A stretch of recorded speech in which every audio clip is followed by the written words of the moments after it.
prevent or manage unilaterally. A certain level of regulation is needed to preserve the integrity of digital economy. President Buhari is indeed delighted that apart from taking the lead in cyber policing in West Africa, Nigeria has also digitized key public sector operations, thereby reinforcing the government's objectives of improving efficiency, accountability, and transparency in governance while working on creating the largest digital database in Africa. Some members of the Nigerian delegation to the investment summit speak on their impressions.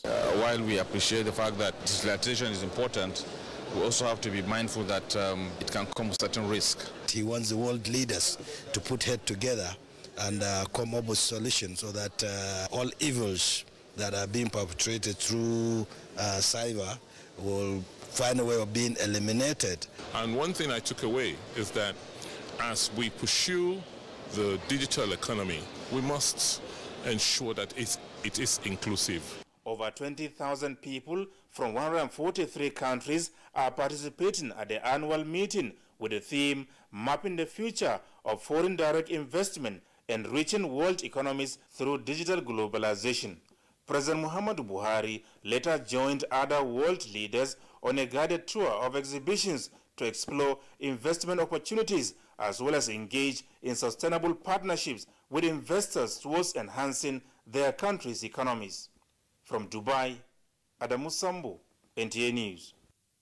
Meanwhile, President Muhammadu Buhari has made a case for more aggressive investment in Nigeria's profitable economy by existing and prospective investors, saying the country remains the best destination for return on investments. This was while engaging various groups of investors at separate meetings on the sidelines of the annual investment meeting in Dubai, United Arab Emirates. Again, State House correspondent Adamu Sambo has details. President Muhammadu Buhari with various investment proposals in Nigeria's economy was Sheikh Ahmed Al Maktoum, a key member of the Dubai ruling family. He is a private investor and critical stakeholder in several state-owned and private consortiums. It was regarding energy and how they can help in developing the energy sector in Nigeria, especially in using gas. And Mr. President welcomed them to the country to come and, explore and look at the possibilities of investing in Nigeria. President Buhari also engaged Mr. Yusuf Ali, chairman of Lulu Group of Companies that operates a chain of supermarkets in the Middle East and Asia. He spoke on Nigeria's backward integration and a renewed drive for the promotion of made-in-Nigeria products. We discussed at length how they can invest in Nigeria in the retail sector, hypermarkets, supermarkets, malls, and but more importantly for Nigeria, how they can also invest in local agricultural products and help to market them and export them. So that was something that's extremely interesting for Nigeria. In the meantime, Nigeria's power sector reform was brought to the fore when Sheikh Hussein Al-Noais, chairman of Emir Power, came calling.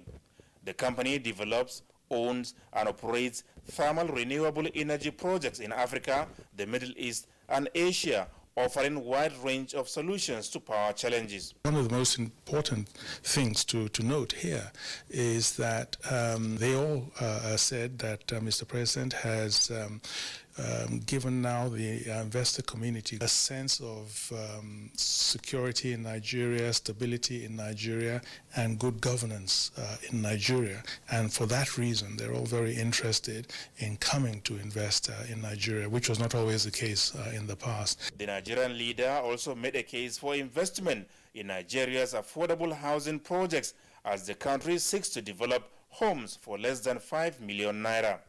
This was while receiving Nahil Properties and Limitless Group, one of the world's leading developers and a major contributor to the real estate transformation of Dubai, led by Sheikh Ali Rashid Luta. A real vote of confidence in Mr. President, and a vote of confidence in his policies, and a vote of confidence in the new Nigeria that he is developing. President Buhari also met with the chief executive officers of Dubai Investment, Abu Dhabi Fund for Development, as well as Skippercell Integrated Energy Company. They are all looking forward to exploring the abundant opportunities in Nigeria, which the president said is truly open for business and investments. From Dubai, Adamu Sambu, NTA News. Similarly, Foreign Affairs Minister Geoffrey Onyema has described Nigeria's participation at the ongoing Dubai Investment Summit as one of the fruits of the economic diplomacy initiative aimed at attracting more investment into the country. The minister and other participants spoke with Foreign Desk correspondent Makut Simon Macham in Dubai. That attracts investors from all over the world, Nigeria's participation at the 9th Dubai Investment Summit becomes even more significant in that it gives the nation an opportunity to pursue its economic agenda through investment. The UAE is important because globally we've seen the UAE become more aggressive in investment in Africa. So coming here is a way of attracting these foreign direct investments into the housing sector, into the country. I think the president certainly will speak to a whole range of investors, but there's clearly a big infrastructure deficit which we need to fix in the country. We also have deficits here and there in terms of infrastructure, in terms of technological advancement, which some of these investors are ready to provide.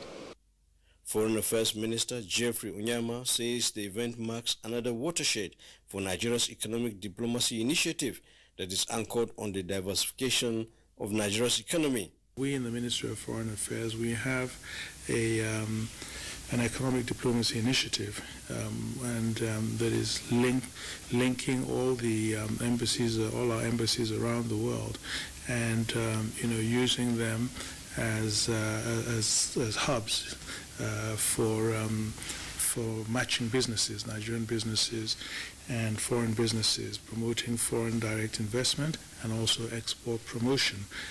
The minister also renews his directive to Nigerian missions abroad to facilitate consular services to investors in line with the ease of doing business objective of government. From Dubai in the United Arab Emirates, Makut Simon Macham, NTA News. And for stories from the financial sector, Rachel Shaibu is standing by. A warm welcome to business news. Nigeria has signed a $523,000 technical assistance agreement grant with the Islamic Development Bank Group in Marrakesh, Morocco. The Minister of Finance, Zainab Ahmed, who signed on behalf of the federal government, disclosed that the TA agreement grants would be used to address capacity building, equipment and logistics upgrade in the Hajj Commission to the tune of $243,823, while the Federal Ministry of Industry, Trade and Investment will get $280,000 for the improvement of cotton, textile and garment value chain. Meanwhile, the International Air Transport Association says airlines in Nigeria and the rest of Africa recorded a 2.5% increase in passenger traffic in February alone. Director General IATA, Mr. Alexandre Dejuniac, disclosed that the year-on-year growth in international RPKS flown by airlines based in Africa halved in the month of February from 5.1% in January. Now, let's see how the equities markets fared this Monday.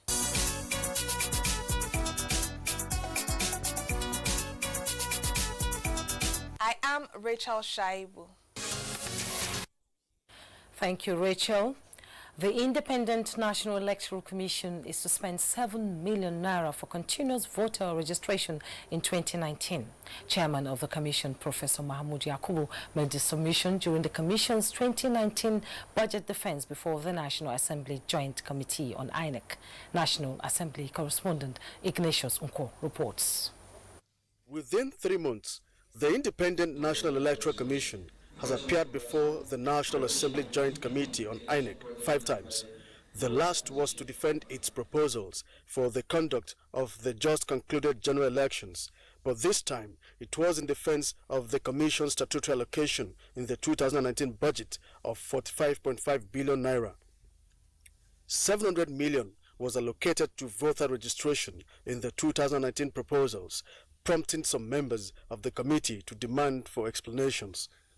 We are considering voter registration for the 2 states where we are going to have major elections. But we need some discussions around the voter registration before we go back to doing the voter registration nationwide, including the kind of machines that we have used for the voter registration.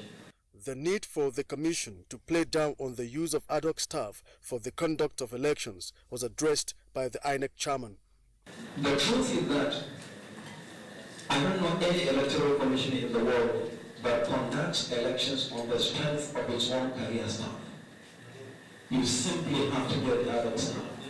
Well, we pray and hope that INEC will ensure that the budget works towards ensuring that stakeholders have trust in the electoral process. The commission appeared late for the 2019 budget defense because it had to conclude all the outstanding elections nationwide. From the National Assembly, Ignatius Nkwo, NTA News. Now to judicial matters, Acting Chief Justice of Nigeria, Justice Ibrahim Tanko Muhammad, has told heads of courts across the country to remain committed to improving the quality of justice dispensation as a way of promoting confidence in the nation's judicial system. He made the call in a message to the opening of the maiden edition of a roundtable for heads of courts in Nigeria. Judiciary correspondent Femi Okewu has details. The Roundtable for Heads of Courts across Nigeria is an initiative of the National Judicial Institute to help chief judges of various national and state courts, along with heads of customary and Sharia courts of appeal, deliberate on issues confronting justice dispensation in Nigeria. To remain relevant in this ever-changing judicial landscape, the courts must provide excellent judicial services efficiently, speedily.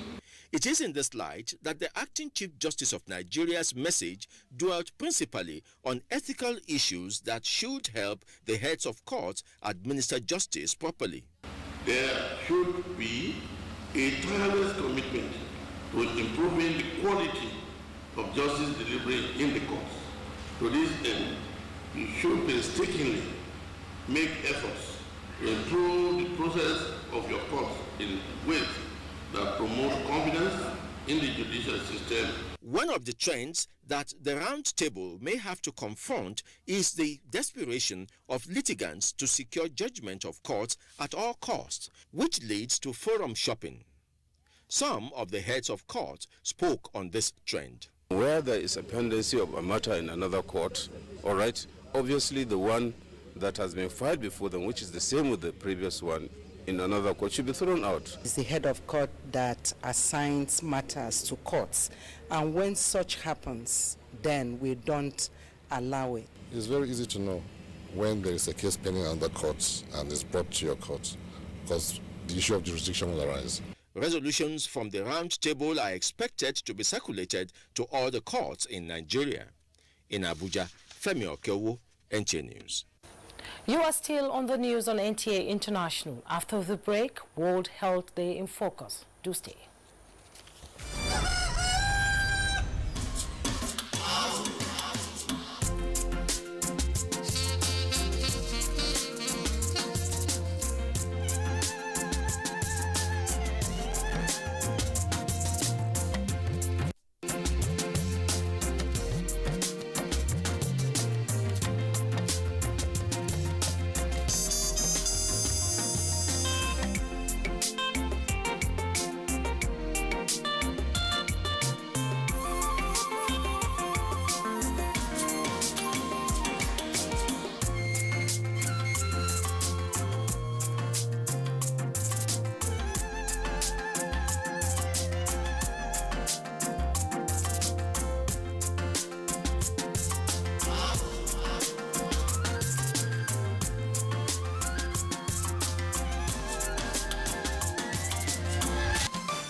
Thanks for staying. Now, Hope for more robust executive-legislature relationship during the 9th Assembly resonates among senators and House of Representatives members-elect. National Assembly correspondent Lami Ali reports on the commencement of orientation for the second batch of the newly elected lawmakers. If there is stability in the Senate and the Executive, there will be stability in the country. We'll be able to work together and move to bring prosperity to the economy. We are looking at economic prosperity for people of Nigeria. Trust will be built between the two, and then a lot of our bills, will be passed, because these bills are meant to make governance easy. Governors that are coming back to the Senate, they will come with that experience. They will come with that understanding of how the executive arms works, of how governance is done. And it can only help the system. Those are the voices of some lawmakers of the 9th Assembly, which would be inaugurated in June. Chairing the orientation for the second batch of newly elected lawmakers, Speaker House of Representatives Yakubu Dogara believes the narrative for the 9th Assembly should be one that builds on the achievements of the 8th Assembly, which will wrap up in a couple of weeks. We're praying that we have those leaders who will be able to sustain what we have done in the 8th Assembly and even surpass. And we don't want any leadership that will take us back. We have made a lot of mileage, and we hope that we're able to get the kind of leadership that will build on the achievement of this assembly, which is unparalleled in our legislative history. In the meantime, procedure for the convening of the National Assembly by the President is provided for in the Constitution, and election of principal officers dominated discourse at the induction. Lami Ali, NTA News. The federal government is to develop a new policy that will strengthen agricultural extension services towards boosting food production and processing in the country. Minister of Agriculture and Rural Development Audu Obe says one-stop shop will also be established in all the local government areas in the country. Musa Baba Aliu has the details. Effective and efficient agricultural extension services provided the adequate support needed by farmers years back when agriculture was the major contributor to the nation's economy. In those years, financial and moral support were given to extension workers to reach out to farmers in rural areas to teach them modern farming techniques. Before, they used to have vehicles, they used to have logistics type of motorcycles, they used to have allowances, they used to have all kinds of encouragement to keep them going. Now they are redundant and lie fallow in ADPs. Minister of Agriculture and Rural Development, Audu Ogbe, identified that Nigeria is lagging behind in extension, but says efforts are geared towards providing effective extension services to farmers in the country. The minister, who was represented at the annual Agricultural Extension Society of Nigeria, appealed to the members of the association to play a significant role in the draft of the proposed extension policy. This is the only guarantee to improving national food and nutrition security. It is also the only way to ensuring the development of high-quality agricultural products that can compete effectively in the global market. The Agri-Extension Society is worried over the neglect of extension services in Nigeria, despite the fact that agriculture remains the priority of the present administration. The seminar is expected to come out with suggestions on how Nigeria will improve its extension program under the Economic Diversification Program. In Abuja, Musa Baba Aliyu, NTA News. Achieving universal health care by 2030 is a sure way to go for Nigeria. The Minister of Health, Professor Isaac Adewale, who gave the assurance while briefing the media in Abuja, observed that the federal government has embarked on revitalizing primary health care across the country to ensure at least one functional facility in every ward to provide health care services to Nigerians at no financial cost. Basi Ita Epa reports. Theme for the 2019 World Health Day, Universal Health Coverage, Everyone Everywhere, is aimed at ensuring that everybody has access to medical care with financial protection. Thus, the Minister of Health says is a collective call of action to move from political will to political action in providing universal health care for Nigerians. Is in alignment with President Buhari's resolve to provide qualitative health care to all Nigerians. As part of our stewardship role, we have proactively pursued the implementation of other innovative strategies that will contribute to strengthening our health systems, as well as positioning towards accelerating the attainment of universal coverage. As in WHO, we are really truly happy to be associated with the notable efforts that the Federal Minister of Health, through your leadership, Honorable Minister, and the states are making, and remains committed to continue working with Nigeria towards the attainment of universal health coverage. Strategies put in place by the present government to ensure Nigeria achieve universal health coverage, the minister says, include the implementation of the basic health care provision by appropriating 1% of the consolidated revenue of the Federation in fulfillment of Section 11 of National Health Act. Basi Taikbang, NTA News. And for foreign news, Ilyasu Ali Yakubu is standing by with trending stories from other parts of the world.